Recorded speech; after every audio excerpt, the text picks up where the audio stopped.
My son slapped me for sitting on our couch. His wife kicked me. All about $43 million. But 911 heard everything. So did my lawyer. "This isn't your house anymore, old woman. You sit where I allow you to sit." That was the first thing she said to me as I lowered myself onto the edge of the couch. My couch. The same one I bought in 1984 with my first full year's earnings after my husband's stroke. Mahogany wood-carved lion's feet, imported cushions. I had it made to order by a man in Pennsylvania who signed his name beneath the frame. For 40 years, no one sat on that couch unless I offered them tea first. It had seen Sunday prayers, Christmas mornings, and Andrew's first broken heart. But today in Clarissa's living room, that couch sat under a chandelier I never bought against walls. I no longer painted in a house I no longer owned. I sat anyway. I reached out and touched the armrest. The carving was faded now. Lacquered over in some glossy varnish, Clarissa must have ordered off some influencer's Pinterest board. There were no scratches anymore, no trace of the mark my wedding ring had made when I collapsed onto it after my husband's third seizure. She had scrubbed me out of it, detail by detail. She came closer. I could smell her perfume. Sharp, synthetic, expensive. She always wore it too heavy, like she needed to prove something before she opened her mouth. Then she opened it. "This isn't your house anymore, old woman. You sit where I allow you to sit." I didn't answer. She slapped me so fast I barely had time to blink. Her hand caught the side of my cheek, the force tipping my glasses halfway off my nose. I was still adjusting them when her foot landed against my shin. It was a clean, pointed kick. Not hard enough to break me, just hard enough to humiliate. I let myself fall, not from pain, from choice. My body folded down to the rug and I stayed there. Palms flat on a carpet I had not chosen. Air filled with the scent of citrus cleaner. Clarissa loomed above me, breathing like she had just climbed a mountain. And then I saw him. Andrew. He stood at the archway between the kitchen and the living room holding a tumbler of something dark. Bourbon, maybe the same way his father used to hold his guilt. He did not run to me. He did not shout at his wife. He did not even blink. He looked down at me and said, $4.3 million. You should have died before you touched it. And that was when I understood. He had known what she would do. He had allowed it, maybe even encouraged it. I did not say a word. Instead, I turned my chin slightly toward the brooch pinned to the collar of my cardigan, silver shaped like a lily. Inside it, hidden beneath the petals, was a micro camera. It had been recording since I stepped inside. 8 minutes, 26 seconds. Every word, every strike, every dollar I had become unworthy of. According to them, I pressed my hand into the rug and stood. Clarissa stepped back, maybe surprised I did not cry. I adjusted my sweater and let my eyes wander to the corner of the room. The photo was still there. It hung on the wall near the staircase. Framed family portrait from 10 years ago. The 5 of us, me, Andrew, Clarissa, baby Noah, and my late husband. We had taken it on Easter Sunday. I remember Clarissa made me change out of my apron before we posed. Said it made the house look provincial. I remember she wore ivory. I wore yellow. That was the last holiday she ate anything I cooked. The frame had been tilted slightly. Her head now sat just above mine. I said, "Get off that couch." Clarissa spat. I looked at her. Her face was flushed, her eyes narrow, her lips pinched the way they always did when she was about to play victim. She was already rehearsing what she'd say. How I had fallen on my own, how I escalated things. How I was always so dramatic. I picked up my purse from the side table slowly, calmly, like a woman retrieving her gloves from church. Andrew took a sip of his drink and turned toward the kitchen. I pulled out my phone and pressed the emergency dial. 911. "What's your emergency?" The voice came and practiced. "My daughter-in-law slapped me," I said. "I need someone to hear this. That's all." I ended the call. Clarissa did not speak. She was waiting for me to yell, to beg, to plead. But I had no words for her. Not anymore. I opened the front door. The late afternoon sun touched my face as I stepped out. The air smelled like hydrangeas and distant barbecues. My neighbor across the street, a kind widow named Marjorie, was pruning her garden. She looked up and smiled. I smiled back. She would never know what had just happened behind those walls, but she had once told me, "You carry yourself like a woman who has already won." I opened the car door. My hands were steady. Inside the glove compartment, a flash drive waited. I always made a copy. Always. Trust is earned, and mine had run dry years ago. I looked in the rearview mirror. My cheek was red, my lips pressed tight but not trembling. His eyes were wide and clear. "She thinks I'm weak," I whispered. Then I smiled. Let her keep thinking that. That night, I brewed a pot of green tea and sat in the sunroom of my apartment, the one I bought in my own name with the last of my mother's inheritance. I watched the river move slowly through the dark. It had rained earlier, and the current was quiet like it was holding its breath. I sent the footage to Mark, my lawyer. Along with it, I typed one sentence clause 7 effective immediately. Then I turned off my phone, and I slept like someone who had just walked through the last door she would ever let them close. People think betrayal happens in a single moment. One sharp turn, one loud fight, one cruel sentence. They are wrong. Betrayal is slow like water through wood. It warps you over time. The first time I signed something I should not have. Andrew was 12. I had just mortgaged the ancestral home, my parents' house, the only land we had left to open a corner diner in town. He needed braces. His father had just lost mobility in both legs. We were living off what I could make cleaning motel and baking pies out of a shared church kitchen. The banker told me, "If it fails, you lose the house." I told him, "If I do nothing, I lose my husband." He never asked again. I named it June's Table, not after me, after the month we got married, the only month in our lives where nothing bad happened. I opened that diner 6 days a week. I cooked through fevers. I smiled through funerals. I served soup to people who once called me the janitor's wife. That place fed our mortgage, paid for school supplies, and put Andrew in band camp when his father could no longer walk to the auditorium. Clarissa came into our lives just after Andrew turned 23. She wore her ambition like perfume, strong and unmistakable. She said the right things, called me mom, complimented my green bean casserole, but never once offered to wash a dish. Not even when my husband started bleeding through the sheets. 9 years I cared for that man. 9 years of lifting, bathing, changing sheets, massaging sores, speaking for him when he forgot how to speak for himself. There were nights I would sit by his bed and whisper the same bedtime prayer I used to say over Andrew just to keep my voice from cracking. Clarissa never touched a towel. She called the hospital once when I was late to bring her mail. Andrew told me she was overwhelmed. She's not used to this kind of illness. He said neither was I, but I did not get to opt out. We buried my husband in spring, a quiet funeral, mostly family. Clarissa wore white, said it was a color of peace. She cried into Andrew's shoulder and did not say a word to me that whole day. A year later, they asked to move in. "Just until we save up for our own place," Andrew said. I said, "Yes, of course I did. They were my only family. I made up the guest room. I left the drawer empty. I even made space in the kitchen, though Clarissa brought her own spices and never touched mine." I knew things had changed when she started locking the door to the guest bathroom, but I kept quiet. It was a Tuesday, rainy cold, when Andrew came into the kitchen with wet eyes and shaky hands. He sat at the table like a boy again. "Mom," he said, "I need to ask you something, and I hate that I have to." I stopped washing dishes. He did not look up, just kept wringing his hands. "Clarissa won't sign the refinance if you're still on the deed. She says it's complicated. The lawyer says it's better if everything's in our name for now, but I swear it's still your house, Mom. I swear." I said nothing. "Please, Mom. Just until we're stable. You trust me, right?" I stared at the same table where I had once iced his ankle after soccer practice, where I had taught him how to subtract with sugar packets, where I had placed my husband's pain pills measured by hours, not milligs. He put his hand over mine. "Mom, you love us, right?" And there it was. Not a question, a test. I nodded and I signed. I signed because I believed in blood, because no one had ever taught me the language of self-preservation.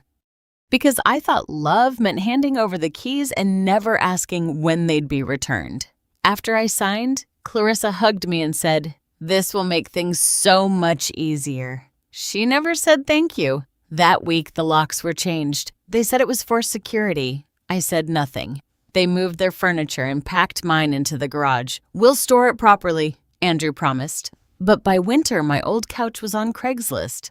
The rocking chair my husband built, gone.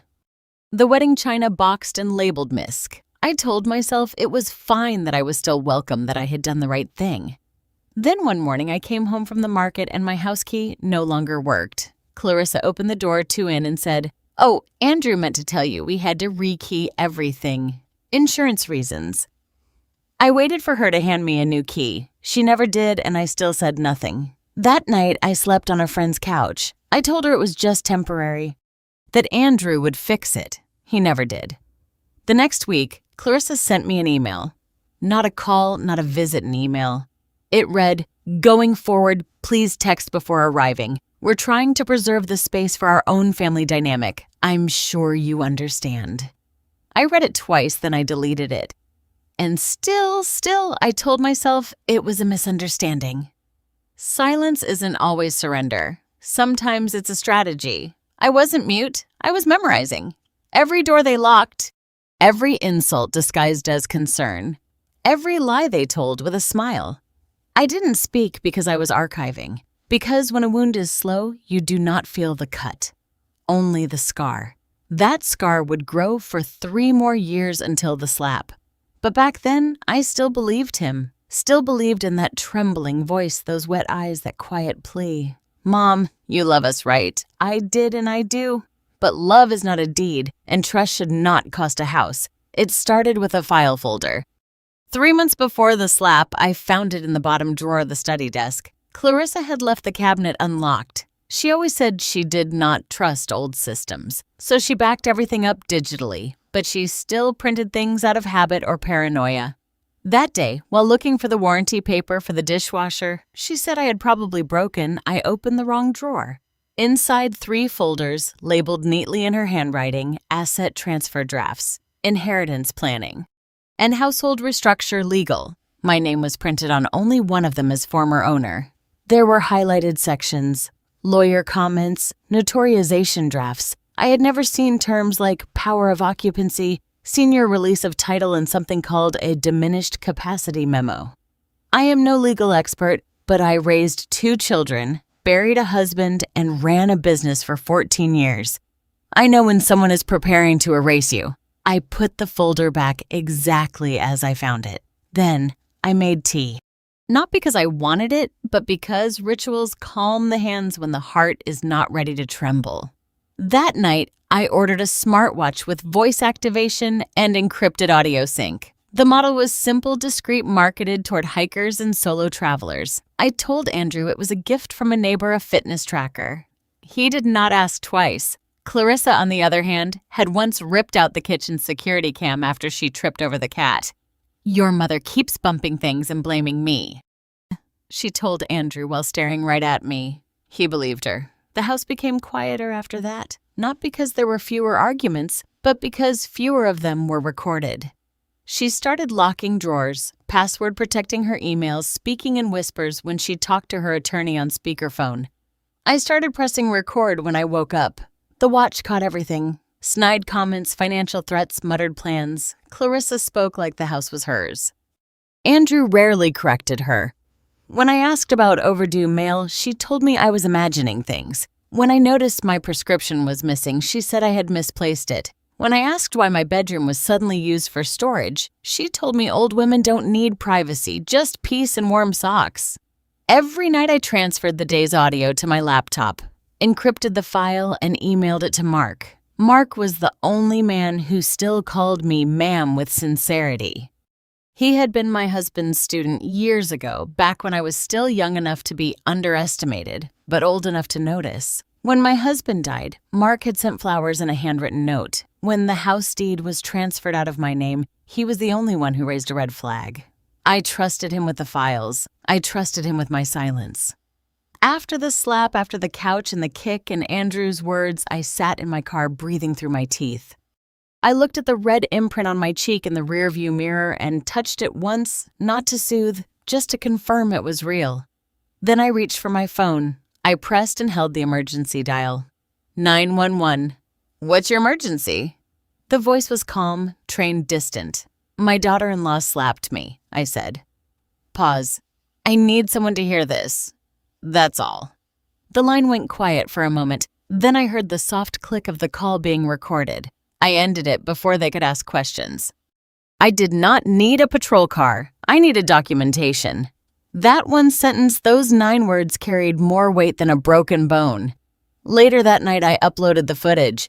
The brooch cam had captured the entire scene. Clarissa's voice, the impact Andrew's silence. You could even hear the ice in his glass. The 911 call paired with the footage like a lock and key. I did not cry as I sent it. Instead, I boiled water. I fed the cat. I watered the dying orchid by the window. Not because I believed it would bloom again, but because tending to something fragile still made me feel human. Mark responded within the hour. Received solid confirming Clause 7, activation window will advise. Clause 7. It was the quiet clause, the one they laughed at during the first round of papers back when I insisted on it. Clarissa had smirked when Mark read it aloud. In the event of proven physical, verbal, or financial abuse toward the original owner, all transfers are subject to full revocation at discretion of legal counsel. She had laughed and said, well, I guess we'll be on our best behavior. Andrew had said, it's just a formality. We'll never need it. I had nodded, smiled, signed, and under my breath I whispered, but I will. The next morning I got up early, cleaned the counters, swept the entryway, folded the blanket on the guest bed where they had made me sleep the past few months after Clarissa said my joint pain groaning was keeping them awake. Then I placed the flash drive on the dining table. Beside it, a single note. I remember everything, Mom. They would find it after the meeting, but by then it would be too late. They scheduled the meeting for a Thursday. Clarissa wanted it at 10 a.m. Morning energy is best for clarity, she said in the email. She arrived early, wearing a white blazer and heels sharp enough to pierce drywall. Andrew walked in 10 minutes late with a paper cup of overpriced coffee and sunglasses still on. He said nothing to me, not even hello. The conference room smelled like printer toner and lemon disinfectant. A notary sat at the far end, flipping through paperwork with the quiet precision of someone who had seen too many families in too few chairs. Clarissa smiled at me across the table like a weather girl delivering bad news with charm. I know this whole thing has been hard for you, she said, voice dipped in sweet poison. But I promise once we finalize today, it'll be simpler for everyone. Mark sat beside me. No expression, just a pen and a leather briefcase that had been in his family longer than my daughter-in-law had known my name. The folder was passed down the table. Clarissa signed with flair. Andrew leaned back in his chair, tapped the edge of the table and said with a smirk, Mom won't even remember signing this next week. They laughed lightly like it was a joke. I said nothing. The notary prepared to record the signatures. Clarissa adjusted her hair. Andrew sipped his coffee, and then Mark opened the briefcase. He pulled out a red folder, thicker stamped sealed. He slid it across the table like a dealer laying down a final card. I'd like this entered into record, Mark said, calm and measured. It concerns Clause 7 of the agreement signed on January 17th, 3 years ago. Clarissa froze. Andrew blinked. What clause? Mark didn't look at him. The clause that stipulates immediate revocation of all transfers in the event of confirmed abuse, physical, verbal, or financial, toward the original owner. Clarissa let out a small laugh, dry and high-pitched. That's ridiculous. That clause was ceremonial. You said it was ceremonial. I said it was protective, Mark replied. And today it is active. He reached into his bag and placed a tablet in front of the notary. The screen showed the recording. Clarissa's voice. Her slap, her words the kick. Andrew's silence, then his voice. $4,300,000. You should have died before you touched it. The room went quiet. Clarissa's mouth opened, then closed. Andrew pushed his chair back slightly. Mark turned to the notary.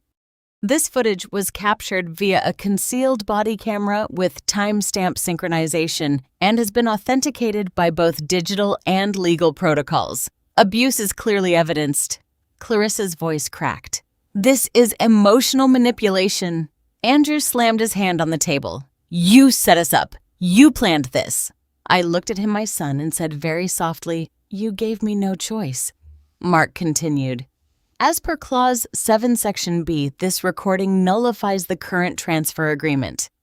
All legal rights to assets, properties, and titles revert to the original owner effective immediately.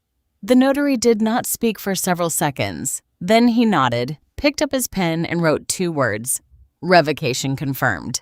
Clarissa stood so quickly her chair toppled backward. She didn't notice. You can't do this. We had a deal. Mark looked at her. You had a mother-in-law, he said, and you lost her. Andrew stared at the table, red rising in his neck, his hands clenched. This is elder exploitation, he muttered. She's weaponizing her age. Mark raised an eyebrow. You mean the age she spent feeding you, bathing your father, and funding your entire adult life? No one spoke. The notary handed the folder back to me. Everything was mine again. Clarissa grabbed her bag and stormed out. Andrew stayed just for a second. Then he looked at me. No rage, no apology, just the hollow gaze of a man who realized the faucet had been shut off. He followed her. I sat there for a moment longer, hands on the table, breathing evenly. Mark packed up the documents. You handled that with restraint, he said. I smiled. You say that like it was easy. He shook his head. It was earned. We walked out together. The sky outside was clear, the wind gentle. I had come into that room with scars they could not see. But I left it with something better than revenge. I left it with my name, my power, my home, and the last word. By that evening, their names were gone. Mark worked fast. I had signed the last revocation form by noon. By 4 p.m., Andrew and Clarissa were locked out of every shared account, checking savings, the investment portfolios I had once set up for their future. Their access to the trust was cut off. The cards linked to my estate account declined at the gas station, then again at the grocery store. I imagined the moment they realized the faucet had run dry. The property title was updated within 24 hours. My name restored.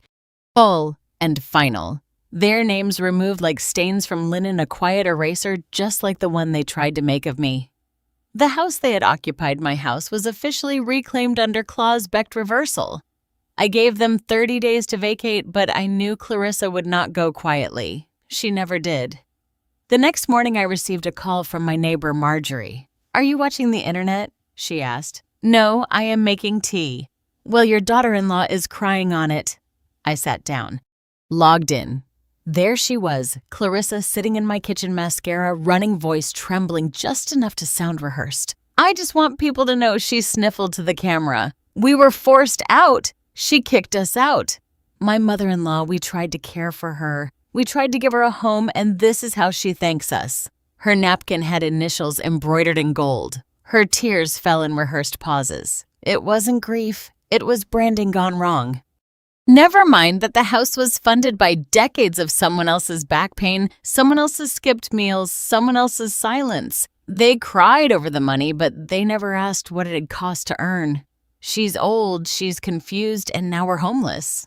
The comments poured in. At first sympathy, then silence, then something else. Someone posted the video. The video. The slap. The kick. Andrew's voice. You should have died before you touched it. The brooch cam footage. The 911 calls, paired, synced, posted to a subreddit titled r/Elder Abuse Justice. And from there, it spread like fire. One user wrote, they gaslit this woman, stole from her, hit her, and now they're crying on Instagram. Another said, imagine being this cruel and still thinking you're the victim. Clarissa's tear-stained live stream was stitched side by side with the footage of her hitting me over and over. 10 seconds, 15 seconds slow motion, subtitled TikTok, Twitter, YouTube threads. My name trended not because I asked for justice, but because I had recorded it. By the end of the day, Clarissa's PR clients, fashion brands, wellness apps, a few tech startups released statements. We do not condone abuse. We have terminated all partnerships. Within 48 hours, Clarissa's personal website was taken down. Andrew lost his access badge to the Sterling Group campus, not because I told them to, but because the company's ethics clause allowed immediate disassociation upon verified misconduct toward a founding shareholder, which again was me. I sat on my sunroom couch, the one they had said was too outdated, and watched the numbers grow. Views, shares, hashtags. I did not comment. I did not repost. I let the truth do the work. They say isolation is the worst punishment. But I had been isolated long before that Thursday. I had been ignored at dinner tables, excluded from conversations, erased from decisions. What came now was not punishment. It was perspective for them. Andrew sent a short email 2 days later. This was never what I wanted. You didn't have to make it public. I didn't reply because I had not made it public. Their actions did. Clarissa's Instagram went private. Andrew deleted his LinkedIn. I changed the locks again. Not because I was afraid, but because I was finished. Finished asking for permission to sit in my own living room. Finished hoping my silence would teach them grace. Finished waiting. There was no ceremony to their downfall. No fireworks, just distance. And the knowledge that this time, finally, no one could twist the story because the world had already seen it. And the world, for once, believed me. I asked him to meet me at Mark's office. Noah arrived 10 minutes early, wearing a wrinkled button-down and jeans too short at the ankle. He had grown tall in the last year, taller than his father had ever been. His voice had dropped, but his eyes were still the same. Curious, soft, watchful. He greeted me like always. A brief hug, one hand firm, the other hovering like he still wasn't sure if it was okay to hold on too long. "Grandma?" he said, looking nervous. "Is everything okay?" "Yes, sweetheart. Everything's better now." Mark offered him water. Noah declined. We sat at the conference table. No press, no announcement, no cameras. Just a manila envelope in my hand and a conversation waiting to be had. I slid the envelope across the table. Noah blinked. "What's this? Open it." He did. The papers were clean, stapled, signed. A 25% share transfer of Sterling Group's equity, legally executed, irrevocable, and filed that morning. His fingers shook as he read. He looked up slowly. "Why me?" I smiled. Not because I was proud. Not because I needed him to be grateful, but because it felt good to be understood before being asked. "Not because you defended me," I said, "but because you never needed proof to remember who I was." He didn't speak right away. His eyes welled up. He looked away, pretending to blink something out of his lashes, but there were no lashes in the way. That day after the slap, he was the one who found me in the driveway. Clarissa had already locked the door. Andrew had gone inside without a word. Noah walked out quietly, carrying a towel and a small first aid kit. He didn't say anything. He just sat beside me on the garden bench and pressed the towel to my cheek. "Too much ice can burn," he had said softly. So I warmed it a little. He was 16. He did not ask questions. He did not record it. He simply remembered me as someone worth treating gently. 10 years earlier, when he was 8, he gave me a folded letter inside a red envelope for my birthday. I still remember the way he ran up to me, giggling, cheeks red with excitement. I opened it that night after everyone had gone home. It said in shaky handwriting, "Grandma, you're my safe place. Thank you for your hugs and your hot cocoa. I like when you pray for me. Don't ever move away. Okay. Love, Noah." I kept it in my wallet for a decade. The ink had faded, but the weight of those words never did. I watched him read through the documents again, his mouth slightly open like the air had changed. But I didn't do anything to deserve this. I nodded. "That's why it's yours." There's something sacred in a young man who sees his grandmother not as fragile, but as whole, who doesn't wait for proof or bruises or public videos to believe a quiet woman can still be wrong. No one ever asked what really happened between me and his parents. He already knew because he was the only one who stayed behind that night. The only one who knocked on my door 2 days later with a bag of groceries and said, "Do you want to eat together or I can just leave these? Whatever's okay." The only one who saw me as a person. I told him he didn't have to do anything with the shares right away. They're yours to keep or to grow or to pass on if you choose to be the kind of father your father forgot to be." He looked at me, then really looked, and for a moment I saw the boy with red cheeks again. The one who once taped crayon drawings to my refrigerator and called me Grandma because Grandma was too long to write in block letters. "I won't let you down," he said. "I know," I replied. We stood up. I hugged him tighter this time. No hesitation. Before he left, I reached into my bag and handed him something. The envelope, the one from when he was 8. His handwriting faded but legible. His eyes widened. "You kept this. I keep what matters." He held the letter like it was made of glass. Then he hugged me again, arms all the way around like I would disappear if he let go. Later that night, I sat in my sunroom. Same chair, same tea. But something felt different. Like one thread of the fabric had been rewoven stronger, quieter, unspoken. I had given away millions, but what I received in return was something money couldn't buy. Legacy, not in bricks or bank accounts, but in memory and kindness passed forward in the quiet reward of knowing that someone somewhere had been watching when the world looked away, and that someone chose to remember. The press called it a legacy move. I called it a promise kept. 3 months after the documents were finalized, and the silence became peace. I stood at a podium I never expected to see. In a hall I had once passed 1,000 times without notice. There were flowers on the stage, White Lies, my husband's favorite. Cameras pointed gently in my direction, and behind me on a navy blue banner, 3 words shimmered in silver. Silent Seat Foundation. The name came from Clarissa, more specifically from what she said the day she hit me. "You don't get a seat unless I say so." I remember those words more clearly than the slap because they were not about violence. They were about erasure, about entitlement, about being told in the house I helped build that I was less than a guest. So I decided to build something else, something louder than her voice, but spoken without shouting. I sold the second property Clarissa and Andrew had once planned to turn into a content house. I liquidated a dormant retirement fund I had kept hidden from both of them.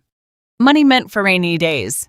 Well, the rain had come, and it was time to grow something from it. I transferred the full $4,300,000 into the foundation's trust account. Every cent. Noah helped me file the paperwork. He insisted on learning every detail, not because I asked him to, but because he wanted to understand where it all went wrong and how we could make it right for others. The foundation's mission was clear. Protect elderly women from coercive asset transfers, familial exploitation, and post-retirement isolation. Too many women were being pushed out of their own homes, their own wills, their own worth. Not with fists, but with phrases. "You don't need all this space. Let's just simplify the paperwork. We're only trying to help." Help, I had learned, can be a weapon when it's offered with a contract and a smile. The foundation partnered with elder law attorneys, social workers, and retired judges. We created a hotline, discreet, staffed, and trained. We funded emergency housing for women pushed out after accidental estate changes. We launched digital awareness campaigns and translated them into 5 languages. We offered one thing: I never had a safe second opinion. When I stood at that podium, the room was quiet. I wore gray, simple, respectful. Noah stood behind me holding a speech he had written and rewritten 5 times. His hands trembled, but his voice did not. "I'm not up here because I'm her favorite," he began.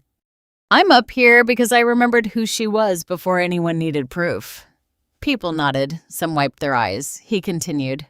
"My grandma never raised her voice, but the world heard her anyway. And now, because she spoke without shouting, thousands of other women will never have to beg for a seat at their own table." I looked down at my hands. They were the same hands that had once washed floors for tips.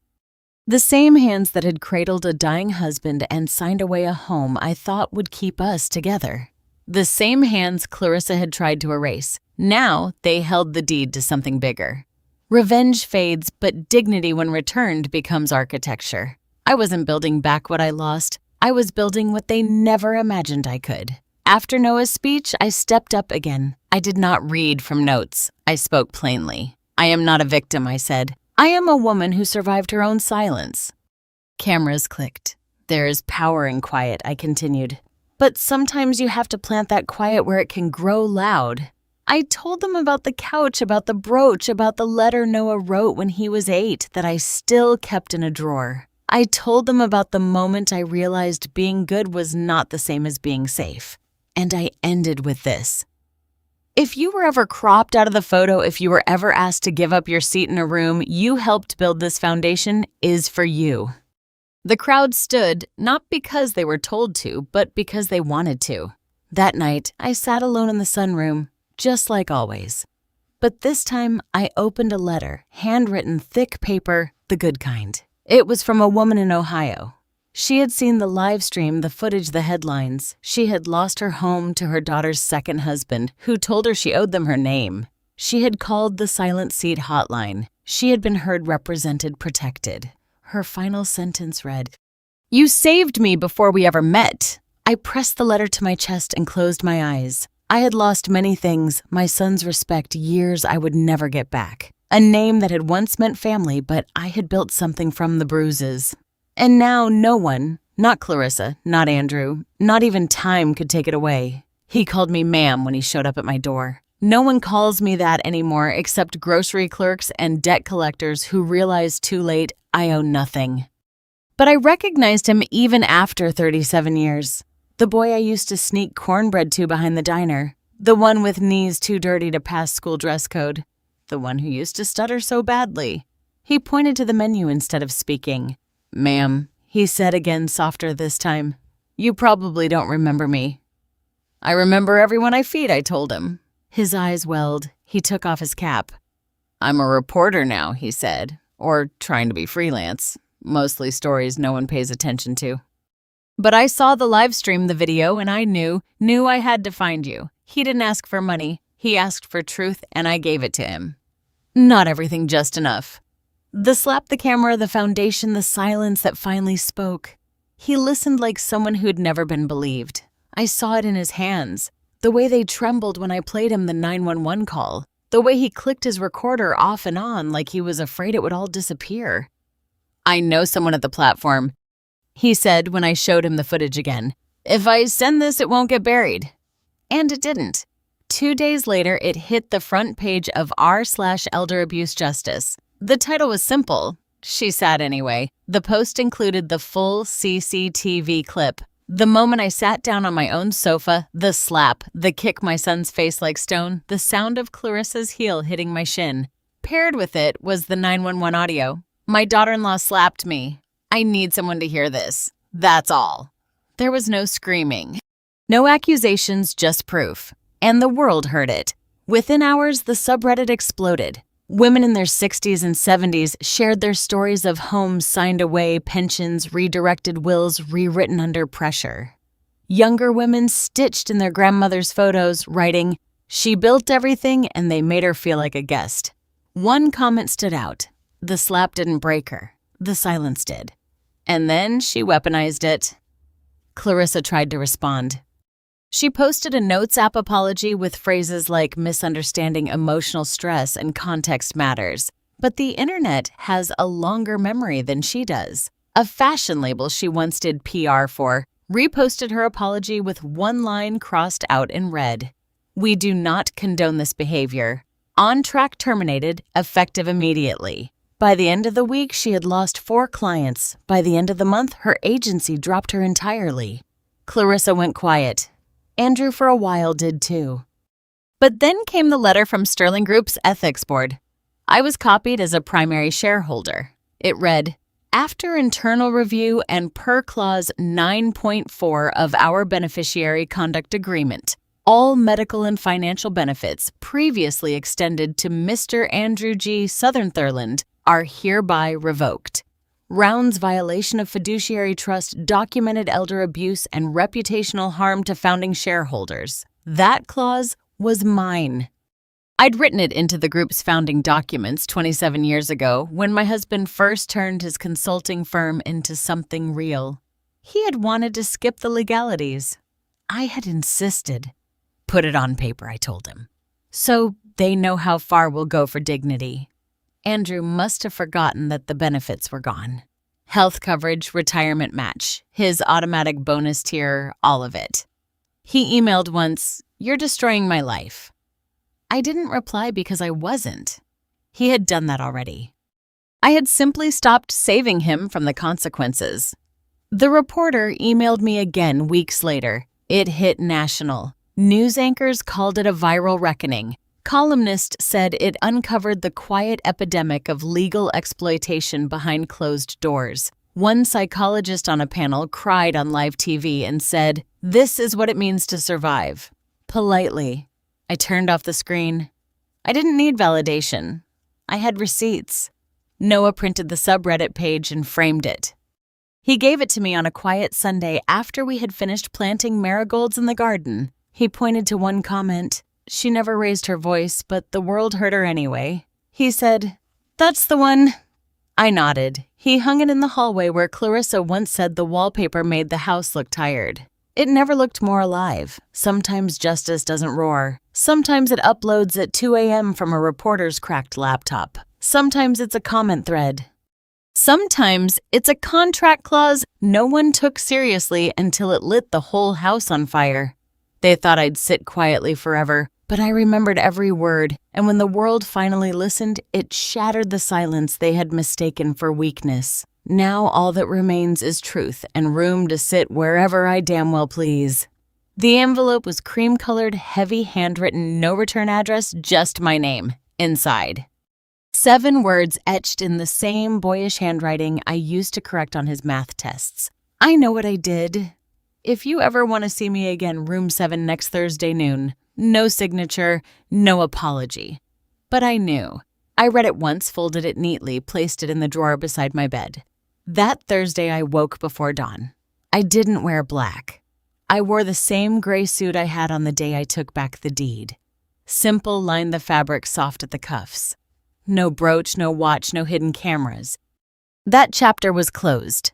In my purse, only 2 things. My wedding ring and a folded legal document witnessed notarized bearing my name across the top. Waiver of legal pursuit and perpetuity. His name followed, not in bold, not underlined, just there, plain. At 11:58, I walked into room 7. It was a quiet space, sterile and gray. A hospital room, not a courtroom. Andrew sat upright in the recliner, a monitor blinking behind him, Ivy in his arm. No flowers, just stillness. He looked older than I remembered. Not just tired. Deflated, the kind of man who had once counted on being forgiven too many times and finally ran out of chances. He tried to stand. I shook my head. "No need," I said. We said nothing for a while, just the sound of the clock ticking. 3 seconds too slow. I placed the ring on the table between us. It caught the light. He stared at it. This was Dad's. I nodded. I wore it for 47 years. "Through everything until the day you looked at me like I was the furniture." His mouth tightened. I took the second paper from my purse. "I brought you this," I said, laying it beside the ring. He leaned forward, read the title, eyes widened. "You're letting me go." "No," I said. "I'm letting myself go. From needing anything from you." He swallowed hard. "I was wrong." I said nothing. He tried again. "I don't expect you to. You're my son," I interrupted, voice even. "But now you are a man I survived." His shoulders crumpled, but I didn't move. No hug, no tears, just air between us and history thick in it. After a moment I stood. He looked up. "Will I ever see you again?" I picked up my purse. That's no longer mine to answer. And I walked out. The door closed with a soft click. No goodbye. No forgiveness ceremony. Just the truth and time. If you were ever cropped out of the photo, if you were ever called a burden for sitting in a room you built, if they told you that quiet meant weak and age meant done and generosity meant you owed them more, then this story is yours. Because the ones they call trash often funded the whole damn house. She never called herself a hero, never raised her voice. But when they tried to erase her, she recorded. When they tried to unseat her, she built a bench for others. And when they asked her to disappear, she wrote her name in permanent ink. That's the kind of woman she was. Not a martyr, not a saint. Just a grandmother with a memory longer than their patience. And now the world remembers.